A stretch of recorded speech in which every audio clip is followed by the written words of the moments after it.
नमस्कार, आप सभी का स्वागत है यूथ अध्ययन के चैनल पे।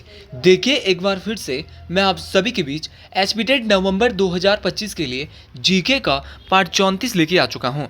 पार्ट 34 का जो पहला क्वेश्चन है कि संयुक्त राष्ट्र संघ की स्थापना कब हुई थी। अगर बात करें when was the United nation established, जो दुनिया का सबसे बड़ा संगठन है संयुक्त राष्ट्र संघ, इसकी जो स्थापना हुई थी वो 24 अक्टूबर 1945 को हुई थी। ऑप्शन नंबर ए यहाँ पर बिल्कुल सही हो जाएगा। बहुत दफ़ा टेट परीक्षाओं में क्वेश्चन पूछने वाला क्वेश्चन ये भी पूछता है कि संयुक्त राष्ट्र दिवस कब मनाया जाता है। तो अगर बात करें संयुक्त राष्ट्र दिवस की, यूएन डे की, तो वो भी आपका 24 अक्टूबर को ही मनाया जाता है, क्योंकि 24 अक्टूबर 1945 को यूएनओ की स्थापना हुई थी। अच्छा, क्वेश्चन पूछने वाला क्वेश्चन ये भी पूछता है कि जो संयुक्त राष्ट्र संघ है इसमें वर्तमान में कुल कितने देश है। तो वर्तमान में यहाँ पे अगर देशों की बात करें तो वर्तमान में यहाँ पे कुल 193 देश है। अब लास्ट टाइम एक परीक्षा हुई थी और वहाँ पे सीधा क्वेश्चन पूछा गया था कि यूएनओ में कुल 193 देश है, लेकिन उसका 193वां देश कौन सा है। तो 193वां देश यूएनओ का जो बना है वो दक्षिणी सूडान बना है। एक बार क्वेश्चन ये पूछा गया कि दक्षिणी सूडान यूएनओ में कब जुड़ा। तो दक्षिणी सूडान एक यूएनओ का 193वां देश है और ये 193वां तो है, और कब जुड़ा था, 2011 में जुड़ा था। इस बात को भी आपने डिटेल से याद रखना है। क्वेश्चन पूछने वाला क्वेश्चन बहुत दफ़ा ये पूछता है कि जो यूएनओ है, संयुक्त राष्ट्र संघ है, इसका मुख्यालय कहाँ पर है। लेकिन इसका मुख्यालय पढ़ने से पहले अगर आप भी एचपी टेट नवंबर में अपना टेट क्वालिफाई करना चाहते हो तो जुड़िए हमारे साथ मात्र और मात्र 499 रुपीज़ मंथ में। हम देंगे आपको 499 रुपीज़ में लाइव प्लस रिकॉर्डेड क्लासेस। जो क्लास लाइव रहने वाली है वो क्लास आपको same as it is recorded form में भी, आप आराम से कहीं पे जॉब करते हो तो घर जाके बाद में भी आराम से हमारी क्लासेस को देख सकते हैं। हर सब्जेक्ट के लिए, जीके के लिए, साइकोलॉजी के लिए, इंग्लिश के लिए, जेबीटी में मैथ के लिए, हिंदी के लिए अलग अलग टीचर है। हर सब्जेक्ट का टीचर आपको अलग मिलने वाला है। तो अगर आप हमारे बैच के साथ जुड़ना चाहते हो तो 7876145409 और साथ में आपको मिलने वाले हैं फ्री हैंड रिटन नोट्स 45409। आप इस नंबर पे कांटेक्ट कर सकते हैं और हमारे बैच का हिस्सा बन सकते हैं और अपना एचपी टेट नवंबर में क्वालिफाई कर सकते हैं।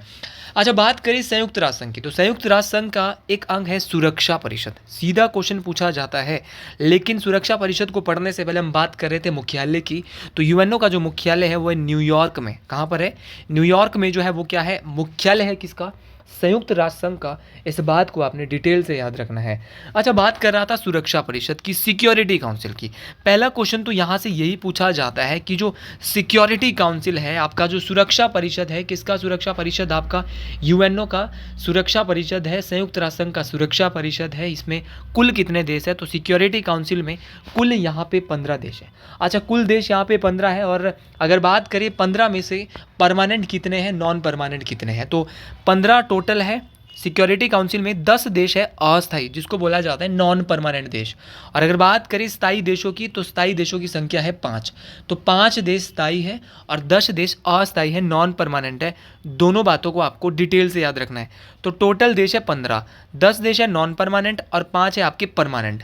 फिर क्वेश्चन पूछा जाता है कि जो यूएनओ है, यूएनओ की जो सुरक्षा परिषद है, सिक्योरिटी काउंसिल है, इसमें जो अस्थायी देश है उनका चुनाव कितने साल के लिए किया जाता है। तो अस्थायी देश, नॉन परमानेंट देश 10 है और उनका चुनाव 2 वर्ष के लिए किसके द्वारा किया जाता है, महासभा।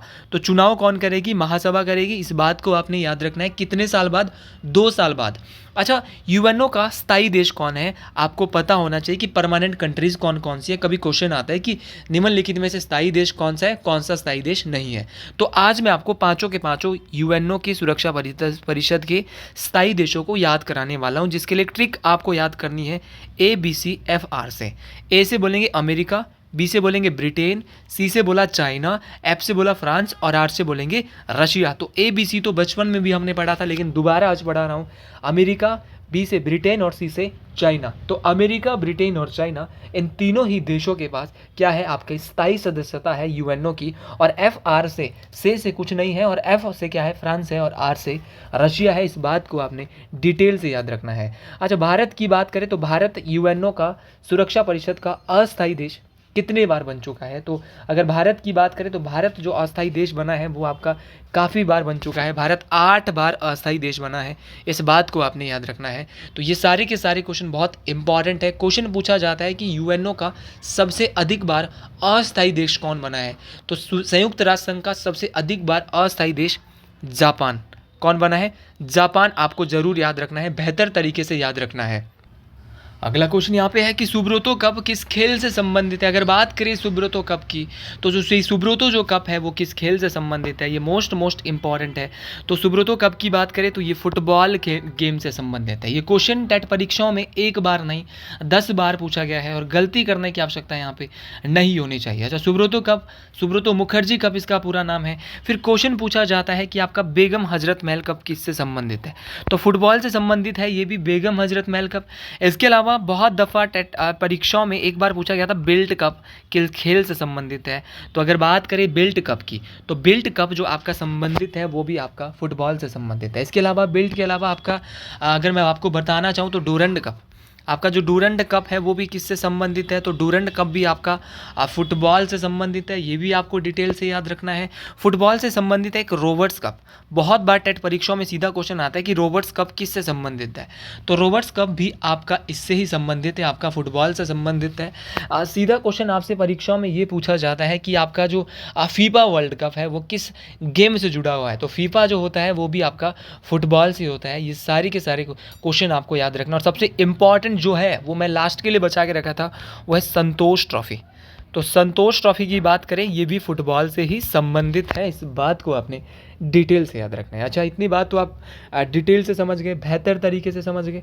फिर क्वेश्चन पूछने वाला क्वेश्चन पूछता है कि क्रिकेट खेल से कौन कौन से कप संबंधित है। तो क्रिकेट की बात करें तो क्रिकेट में आपका रणजी ट्रॉफी गेम आपका क्रिकेट से है। आपकी बहुत इंपॉर्टेंट है दिलीप ट्रॉफी। अगर दिलीप ट्रॉफी की बात करें तो दिलीप ट्रॉफी भी आपकी क्रिकेट से संबंधित है। आपकी सीके नायडू ट्रॉफी आपका बहुत इंपॉर्टेंट है। लास्ट टाइम टेट परीक्षा एक हुई थी, वहाँ पे पूछा गया था देवधर ट्रॉफी किस खेल से संबंधित है, तो गलती नहीं करनी है। देवधर ट्रॉफी, रणजी ट्रॉफी, ईरानी ट्रॉफी, दिलीप ट्रॉफी, ये सभी कप जो है वो क्रिकेट से संबंधित है। इस बात को आपने डिटेल से याद रखना है। ऑप्शन में दिया है हॉकी।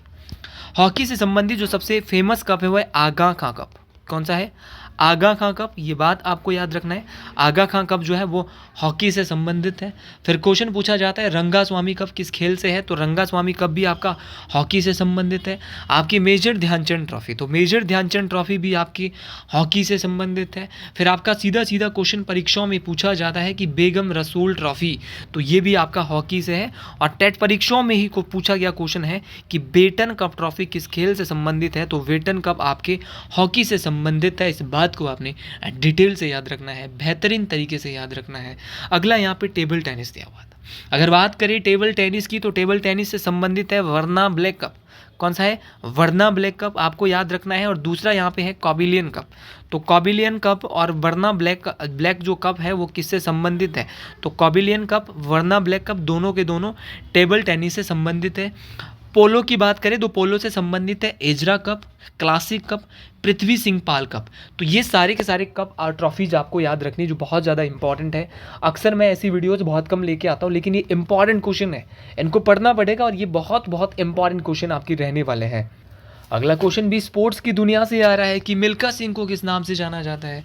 तो जी हाँ, अगर मिल्खा सिंह की बात करें तो मिल्खा सिंह को जो जाना जाता था वो फ्लाइंग सिख के नाम से जाना जाता था।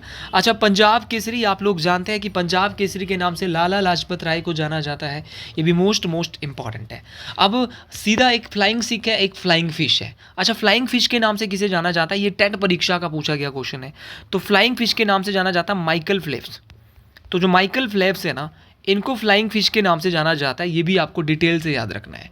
अच्छा, इसके अलावा आपका बहुत बार टेट परीक्षाओं में सीधा क्वेश्चन पूछा गया है कि क्रिकेट की दुनिया में टर्मिनेटर के नाम से किसे जाना जाता है। तो अगर बात करें टर्मिनेटर, तो टर्मिनेटर के नाम से जाना जाता है हरभजन सिंह। किसको जाना जाता है? आपका जो हरभजन सिंह है ना, इनको टर्मिनेटर के नाम से जाना जाता है। इस बात को आपने डिटेल से याद रखना है। फिर है आपका CR7। अगर बात करें CR7 की, तो क्रिस्टियानो रोनाल्डो, जो क्रिस्टियानो रोनाल्डो है, इनको CR7 के नाम से जाना जाता है। ये भी आपको डिटेल से याद रखना है। इसके अलावा आपका रन मशीन या चीकू के नाम से जो खेल जगत में किसे जाना जाता है, तो रन मशीन या चीकू के नाम से विराट कोहली को जाना जाता है। बहुत दफ़ा सीधा क्वेश्चन परीक्षाओं में पूछा जाता है कि लिटिल मास्टर के नाम से किसे जाना जाता है। तो अगर बात करें लिटिल मास्टर, तो लिटिल मास्टर के नाम से जो जाना जाता है वो आपका किसको जाना जाता है, तो लिटिल मास्टर के नाम से बहुत बार क्वेश्चन पूछा जाता है कि जो लाइटनिंग किड है, लाइटनिंग किड के नाम से किसको जाना जाता है? तो लाइटनिंग किड के नाम से भारत में विश्वनाथ आनंद को जाना जाता है। तो विश्वनाथ आनंद को क्या बोलते हैं? लाइटनिंग किड के नाम से जाना जाता है। हमारे देश में जो सुपर मॉम है, सुपर मॉम के नाम से किसे जाना जाता है? तो सुपर मॉम के नाम से मैरी कॉम। ये तो बहुत ही आसान है ना, सुपर मॉम मैरी कॉम, ये तो आप याद भी रख लोगे। अच्छा, उड़न परी और गोल्डन गर्ल, जो उड़न परी है और गोल्डन गर्ल के नाम से वो हमारे देश में पीटी उषा को जाना जाता है। इस बात को भी आपने डिटेल से याद रखना है। सारे के सारे क्वेश्चन बहुत बहुत इंपॉर्टेंट है। चलो एक क्वेश्चन और याद रख लो, जंबो। तो जंबो के नाम से जो क्रिकेट जगत में जाना जाता है वो अनिल कुंबले को जाना जाता है। मैं बात कर रहा था लिटिल मास्टर की, तो लिटिल मास्टर सुनील गावस्कर, ये शायद मैंने आपको नहीं बताया था, तो ये भी आप जरूर याद रखें। और रावलपिंडी एक्सप्रेस, जंबो के नाम से अनिल कुंबले और रावलपिंडी एक्सप्रेस के नाम से शोएब अख्तर को जाना जाता है। अगले क्वेश्चन की ओर बढ़ते हैं। अगला क्वेश्चन बोल रहा है कि भारत के मुख्य न्यायाधीश सहित भारत के सर्वोच्च न्यायालय में न्यायाधीशों की अधिकतम स्वीकृत संख्या कितनी है? तो भारत का जो आपका मुख्य न्यायाधीश है, मुख्य न्यायाधीश के साथ भारत का जो सर्वोच्च न्यायालय है, यहाँ पर जो मुख्य न्यायाधीश की जो संख्या है वो कितनी है? तो टोटल यहाँ पे 33 + 1 है, तो टोटल कितने हो गए? 34 जज है। तो याद रखना है ऑप्शन नंबर डी यहाँ पे बिल्कुल सही हो जाएगा। सुप्रीम कोर्ट में 33 जज और एक मुख्य न्यायाधीश बैठता है, तो टोटल 34 यहाँ पे बैठते हैं। अच्छा, आपको ये बात भी ज़रूर डिटेल से याद रखनी है कि टोटल 34 है, लेकिन ये 34 कब हुए? पहले कितने होते थे? तो 2019 में ये 31 होते थे 2019 तक, और 2019 से अभी कितने हो गए? आपके 34 हो गए, 34 हो गया। इस बात को आपने डिटेल से याद रखना है। अगर बात करें सुप्रीम कोर्ट की, तो भारत का जो सुप्रीम कोर्ट है उसकी जो स्थापना है वो 28 जनवरी, उसका उद्घाटन जो है वो 28 जनवरी 1950 को हुआ था। इस बात को आपने डिटेल से याद रखना है। तो 28 जनवरी 1950 को इसका उद्घाटन होता है, और जब सुप्रीम कोर्ट बना था, इसका उद्घाटन हुआ था, तो इसमें कुल जो जज होते थे, मुख्य न्यायाधीश सही जो न्यायाधीश होते थे वो सिर्फ 8 होते थे। वर्तमान में 34 बढ़ गए हैं, ये भी आपको डिटेल से याद रखना है। फिर क्वेश्चन पूछने वाला क्वेश्चन ये पूछेगा कि भारतीय संविधान का वो कौन सा भाग है जो सुप्रीम कोर्ट की बात करता है? तो भाग 5 जो भारतीय संविधान का है वो सुप्रीम कोर्ट की बात करता है। फिर क्वेश्चन पूछेगा कि आर्टिकल, जिसको आप अनुच्छेद कहते हैं, अनुच्छेद कौन सा? तो अनुच्छेद नंबर 124 से अनुच्छेद नंबर 147 जो है वो सुप्रीम कोर्ट की बात करता है। इस बात को भी आपने डिटेल से याद रखना है। अच्छा, क्वेश्चन पूछने वाला क्वेश्चन आपसे ये भी पूछेगा कि आपका वर्तमान में जो सुप्रीम कोर्ट के मुख्य न्यायाधीश कौन है प्रेजेंट टाइम में? तो ये भी नए बने हैं, इनका नाम है श्री भूषण रामकृष्ण गवई। तो श्री भूषण रामकृष्ण गवई की बात करें तो ये सुप्रीम कोर्ट के नए मुख्य न्यायाधीश बने हैं। इस बात को आपने डिटेल से याद रखना है। तो श्री भूषण रामकृष्ण गवई नए मुख्य न्यायाधीश, नए चीफ जस्टिस अभी हाल फिलहाल में बने हैं सुप्रीम कोर्ट के। अच्छा, ये कौन से नंबर के मुख्य न्यायाधीश बने हैं श्री भूषण रामकृष्ण गवई? तो भारत के 52वें मुख्य न्यायाधीश। और ये क्वेश्चन इस बार की जो टेट परीक्षा होने वाली है उसमें पूछा जा सकता है। तो अगर बात करें श्री भूषण रामकृष्ण गवई की, तो ये भारत के नए मुख्य न्यायाधीश बने हैं, और ये 52वें नंबर के मुख्य न्यायाधीश सुप्रीम कोर्ट के बन चुके हैं। अच्छा, मुख्य न्यायाधीश को शपथ कौन दिलाता है? तो भारत के मुख्य न्यायाधीश को जो शपथ दिलाई जाती है वो भारत के राष्ट्रपति के द्वारा दिलाई जाती है। आर्टिकल 124 बात करता है। और अगर बात करें राष्ट्रपति को कौन दिलाता है, देखो राष्ट्रपति ने तो दिलाई सुप्रीम कोर्ट के मुख्य न्यायाधीश को, लेकिन अगर राष्ट्रपति को के दिलाने की बात करें तो राष्ट्रपति को दिलाएगा आपका सुप्रीम कोर्ट का मुख्य न्यायाधीश, चीफ जस्टिस ऑफ इंडिया। तो ये आपस में दिला रहे हैं एक दूसरे को। तो ये दोनों बातें आपको याद रखनी है कि सुप्रीम कोर्ट का मुख्य न्यायाधीश दिला रहा है आपका किसको? राष्ट्रपति को, और राष्ट्रपति दिला रहा है आपके सुप्रीम कोर्ट के मुख्य न्यायाधीश को। अच्छा, एक राज्य के अंदर सबसे बड़ा कोर्ट होता है हाई कोर्ट, और एक जो आपका यूटी के अंदर जो एक राज्य होता है, एक देश के अंदर होता है सुप्रीम कोर्ट, और दुनिया का सबसे बड़ा कोर्ट होता है अंतर्राष्ट्रीय न्यायालय, इंटरनेशनल कोर्ट।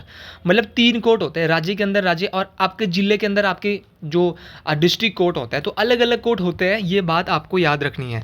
तो बात करें हिमाचल में क्या है? हाई कोर्ट है। और हिमाचल हाई कोर्ट के मुख्य न्यायाधीश कौन है? ये क्वेश्चन टेट परीक्षाओं में हमेशा पूछा जाता है। तो अगर बात करें हिमाचल प्रदेश हाई कोर्ट की, तो हिमाचल प्रदेश हाई कोर्ट के जो मुख्य न्यायाधीश है वो गुरमीत सिंह संधावालिया। क्या नाम है इनका? गुरमीत सिंह संधावालिया जी कौन है? तो गुरमीत सिंह संधावालिया जी जो है वो आपकी मुख्य न्यायाधीश है। कहाँ के मुख्य न्यायाधीश है? आपके मुख्य न्यायाधीश है आपके हाई कोर्ट के उच्च न्यायालय के। एक होता है उच्चतम होता है सुप्रीम कोर्ट, लेकिन अगर उच्च न्यायालय की बात करें तो इसके है गुरमीत सिंह संधावालिया। अगला क्वेश्चन यहाँ पे पूछा जा रहा है कि जलियांवाला बाग हत्याकांड के समय भारत का वॉइसरॉय कौन था। तो ये क्वेश्चन बहुत इंपॉर्टेंट है। तो जलियांवाला बाग हत्याकांड के समय भारत का वॉइसरॉय था लॉर्ड चेम्सफोर्ड। अगर बात करें लॉर्ड चेम्सफोर्ड की तो ये 1916 से 1921 तक भारत के वॉइसरॉय थे। इस बात को आपने डिटेल से याद रखना है। अच्छा, क्वेश्चन आपके मन में ये भी आ रहा होगा कि जलियांवाला बाग हत्याकांड कब हुआ, और ये क्वेश्चन टेट में बहुत पूछा जाता है। तो जलियांवाला बाग हत्याकांड आपके जलियांवाला बाग अमृतसर में 13 अप्रैल 1919 को हुआ। जहाँ पे गोली चलाने का आदेश किसने दिया था? तो गोली चलाने का जो आदेश दिया था वो दिया था जनरल डायर। तो जनरल डायर ने यहाँ पे क्या दिया था? जनरल डायर ने यहाँ पे गोली चलाने का आदेश दिया था। इस बात को आपने डिटेल से याद रखना है। और 1940 में जनरल डायर को भी गोली मारी गई थी। क्वेश्चन देखो, जलियांवाला बाग हत्याकांड में गोली चलाने का आदेश जनरल डायर ने दिया, लेकिन बाद में 1940 में आपका जनरल डायर भी मारा जाता है। कहाँ पे? लंदन में। लंदन में जनरल डायर को जो गोली मारी वो मारी उधम सिंह ने। किसने मारी? उधम सिंह ने मारी। इस बात को आपने डिटेल से याद रखना है। अच्छा, मॉन्टेग्यू चेम्सफोर्ड अधिनियम। तो मॉन्टेग्यू चेम्सफोर्ड अधिनियम भी इसी के समय आया, ये भी आपको याद रखना है। कब आया मॉन्टेग्यू चेम्सफोर्ड अधिनियम? तो मॉन्टेग्यू चेम्सफोर्ड अधिनियम आपका 1919 में आया, ये भी आपको डिटेल से याद रखना है। फिर क्वेश्चन आपका ये भी पूछा जाता है कि आप ये बताइए कि काला कानून के नाम से किसे जाना जाता है, या फिर ना अपील ना वकील ना दलील, ये किसका नारा है? तो ये आपका रोलेट एक्ट का नारा है, ये भी आपको डिटेल से याद रखना है। क्वेश्चन सीधा सीधा पूछा जाता है कि भारत के पहले प्रथम गवर्नर जनरल कौन है? तो भारत के प्रथम गवर्नर जनरल थे लॉर्ड विलियम बेंटिंग। फिर क्वेश्चन आपका मेरे भाई ये भी पूछा जाता है, आज की वीडियो थोड़ी फास्ट बन रही है क्योंकि मुझे कहीं इंपॉर्टेंट काम से जाना है, इसलिए मैं थोड़ी आज की वीडियो फास्ट बना रहा हूँ। इसके लिए मैं आपसे माफ़ी चाहता हूँ। और दिन भर हमारा शेड्यूल क्लासेस में बिजी रहता है, इसीलिए सिर्फ हमारे पास शाम का टाइम होता है वीडियोज़ बनाने का। तो मैं ज़्यादा से ज़्यादा, और मैं हर दिन सुबह और शाम आपके लिए HP टेट के लिए, HP TGT कमीशन के लिए, हर एक स्ट्रीम के लिए वीडियोज़ लाता हूँ। तो आप ज़्यादा से ज़्यादा इन वीडियोज़ को शेयर करें, लाइक करें अगर आपको मेरा कंटेंट थोड़ा भी पसंद आता है।